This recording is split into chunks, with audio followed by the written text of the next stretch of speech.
Hey everyone, how's it going? This is a Fenix Garmin Enduro 3 versus the Fenix 8. So as you can see, if it is a direct video, like the direct statement, then it has a better battery life. But if you don't need the mic and speaker or AMOLED of the Fenix 8, the Enduro 3 is of better value and it is cheaper. So the pros is that it has a good long battery life, light for a big watch, it is good for onboard maps, and it is more affordable than Fenix 8 and the Enduro 2. The cons is that there is no mic and speaker, and the display is less bright than AMOLED Fenix 8.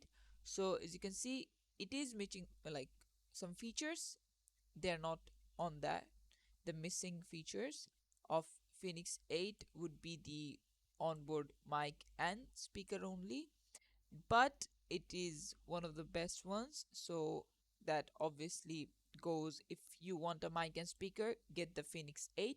But if the mic and speaker and the display being less bright is not an issue, then go for the Enduro 3. And this is it for the video. Thanks for watching. Feel free to leave any comments, and I'll see you guys in the next one.